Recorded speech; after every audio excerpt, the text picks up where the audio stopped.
everybody, welcome back to the Forgotten Horror channel. And today this is a request video by one of our subscribers. I think his name's Zach, and he asked me in the questions on my other VHS video, could I pick some of my favourite films or favourite VHS out that I've got. So I'm going to do that. So I'm going to jump straight in. And Zach, I hope you like this.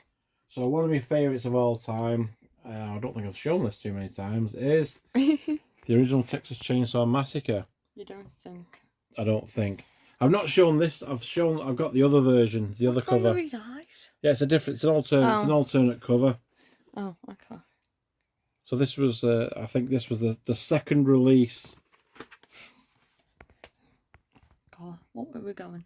Yeah, that way. There we go. So that's the original Texas Chainsaw Massacre from 1974. Absolutely unreal film. Brilliant film. Love the Texas Chainsaw Massacre, the original. So this is like the second edition that was released. They released the other cover with the drill on. The chainsaw on. My God. So that is the original. That is the original Texas Chainsaw. I was watching this the other day and I really enjoyed it. So I thought I'd show this one as well. The Howling into a werewolf film. Now this was released on Embassy Video. What? Embassy. What's Embassy? This company they released with the blue boxes. Quite a lot of these films got released. Quite a load of classic films got released on Embassy, including The Fog, Prom Night, Road Games, Final Exam, Humongous Fear No Evil. Nightmare on Elm Street? No, that was a different company. But Chuck Norris's Eye for an Eye was also released on Embassy. But that's The Howling. Anybody who's not seen The Howling, one of the best werewolf films ever made. A really, really cool film, The Howling. Nice monster movie for you. We're moving on, and this is one of my all-time favourites anyway, The Bogeyman. Now this was it's a bit of a supernatural slasher really. But again, this was definitely on the video nasty list. But yeah, this is an absolute cool film. The Bogeyman. And if you've not seen this was from 1980.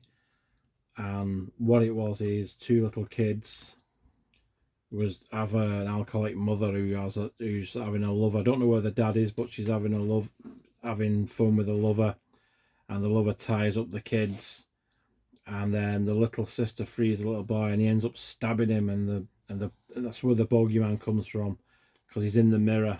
And then what happens is, when the kids grow up, she goes back to the house. And they still have the original mirror from that night, and she sees him lying on the bed, and then she looks at the bed, and he's not there, but in the mirror he's lying on the bed, and he's getting up. It's quite a creepy film. So yeah, The Bogeyman, a really, really underrated film, and yet it was on the video nasty. Have you shown me it? I don't think so. Why don't I kind of remember it? Or is it something similar? Yeah, I've got it. Now I'm going to loosen the grip and go into a TV movie. This is one of Ant's favourites.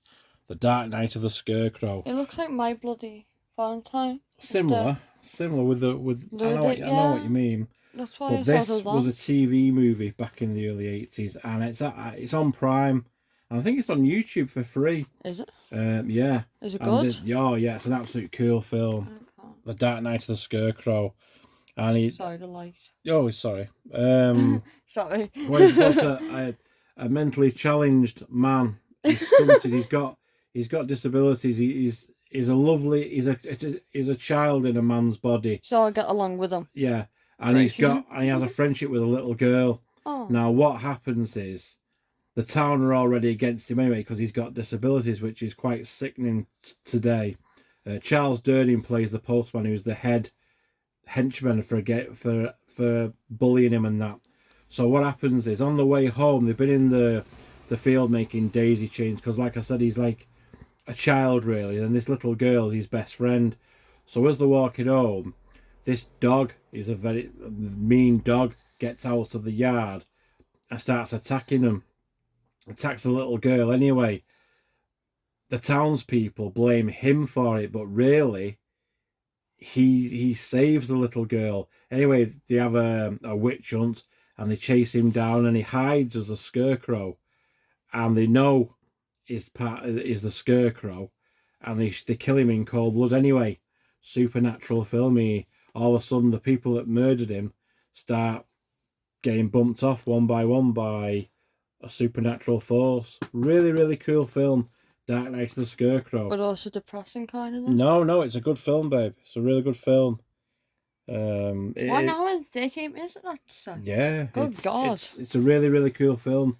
So if you can't pick it up on Amazon or somewhere, I think it is. Check it out on YouTube. I think someone's uploaded it onto YouTube. Dark Knight of the Scarecrow. But the audio isn't good. I'm gonna go. No, it's actually a good copy.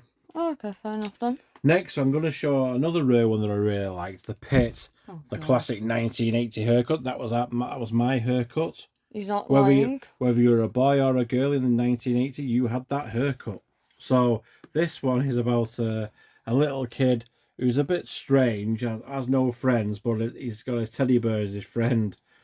And that can only end well, can't. Yeah, and he goes out into the woods and he meets this pit, and in this pit are these little creatures, and he starts feeding people to the creatures, and there's quite a funny part where there's this old woman in a wheelchair going on at him all the time, so he pushes her out and pushes her into the pit.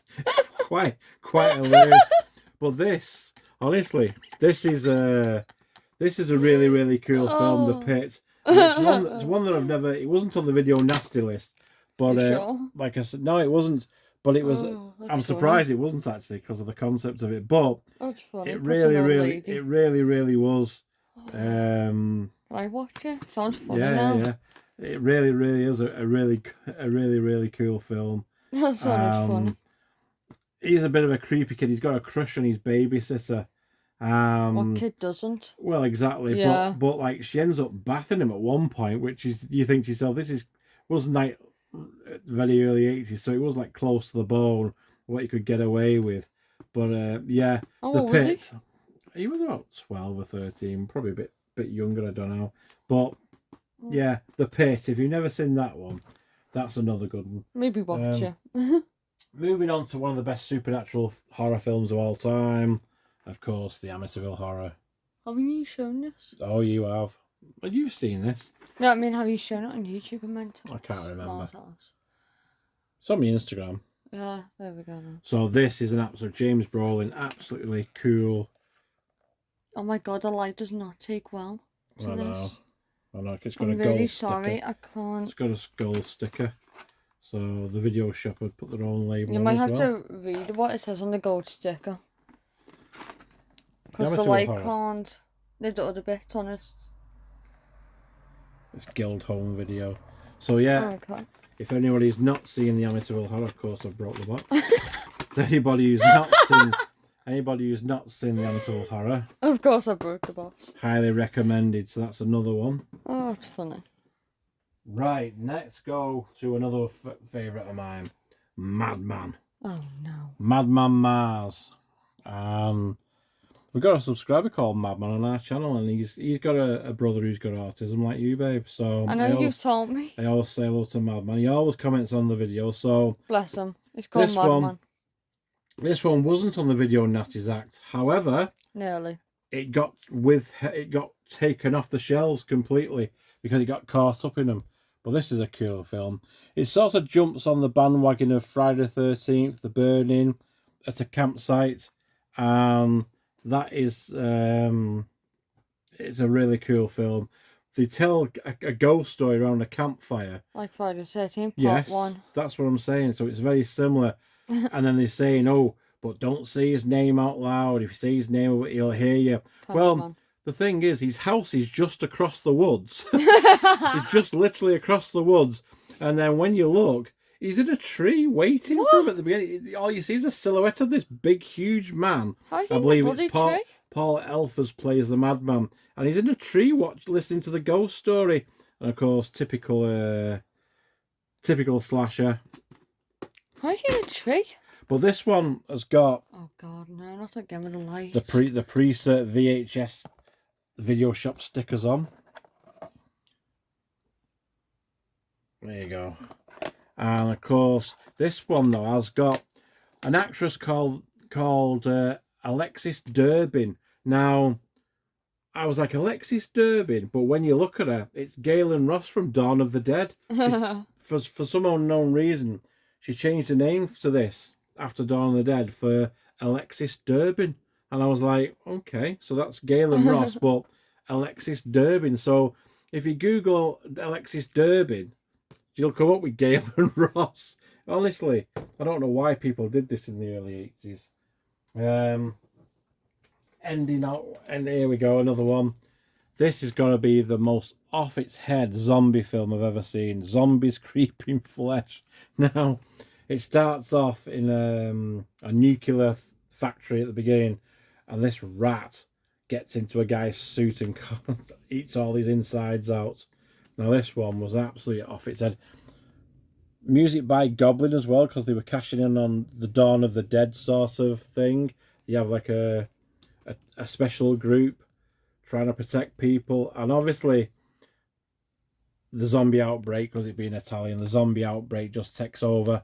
But what's funny is halfway through this film they started putting real sacrificial tribal footage in, which is not even part of the film, and you can certainly tell because the color palette's completely different. It's like you can say, it's like, and even when I watched it back in the day, I was like, what has somebody recorded over the video? Because it's like shows you a real tribe, and then they're supposed to be with this tribe, and the color palette is completely different. And obviously it was insane. Zombies creeping flesh. Why did you do that? Oh, I don't know. Just these are the answers, babe. We just didn't know. But zombies creeping flesh. This was like a classic cover in the video shop when I was a kid. And obviously when I first watched it with my sister and her boyfriends, and that was a kid, this was just, I mean, obviously amazing. Weird. Absolutely amazing. Right, last but not least, this is a real cool one. Known in the USA as The Prowler, back in the UK it was called Rosemary's Killer. And this is a top-class slasher film. The best special effects by Tom Savini. I would go on record to say that Tom Savini's effects in this are better than The Burning. Hands down. This is one of the only other effects I think that Tom Savini's beaten this in is probably Day of the Dead. But this is an absolute corker of a film. Why does it have EV on it? Entertainment Video. It's the company, babe. Look. All right, thank you. So yeah, so it's like a whodunit sort of slasher, but it's an absolute sorted slasher. You can see how worn it is. Oh God, you can't even. It's almost invisible, isn't it? 'Cause it's that old. But there you go. Anyway, that's going to do it for this one. I hope you have all enjoyed this, especially Zach, who requested me to pick some. So I've sort of gone through a bit of everything here. We've got a slasher, we've got weirdness, a werewolf, we've got weirdness, zombies, supernatural, TV movie. We've got sacrificial with the pit, the kid throwing the woman in the wheelchair. We've obviously got Leatherface, the bogeyman. So we've got a few alternate stuff there. So if anybody else has got any requests or anything for VHSs or something, pop something down in the comments, and if I've got it, I shall show it. Thanks, Mies. You're welcome. So hopefully you've enjoyed this, and we'll see you again. Say bye, Mies. Bye. Bye, everybody.